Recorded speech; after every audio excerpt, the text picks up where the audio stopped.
ડભોઈ ગુજરાત સરકાર ગ્રામ્ય વિસ્તારોમાં શિક્ષણ પાછળ કરોડો રૂપિયાનો ખર્ચ કરી રહી છે, પરંતુ ડભોઈ તાલુકાની પારીખા પ્રાથમિક શાળામાં સ્થિતિ કંઈક અલગ છે.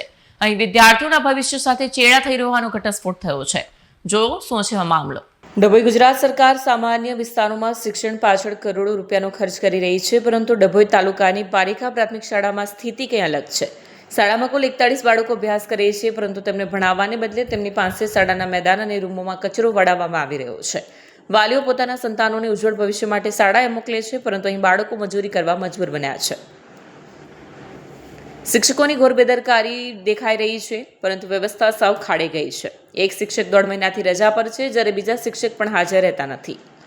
શાળાનો સમય સવારે 10:30 વાગ્યાનો છે, તેમ છતાં 11:15 સુધી કોઈ પણ શિક્ષક ડોકાયું ન હતું. વૈકલ્પિક વ્યવસ્થા પણ નિષ્ફળ છે.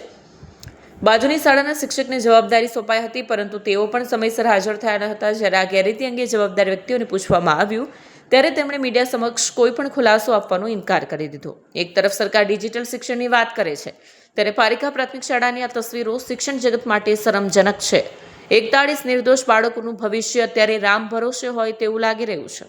વિડીયો જર્નાલિસ્ટ ફઝલ રઝા ખત્રી સાથે સત્યા ટીવી ન્યૂઝ, ડભોઈ.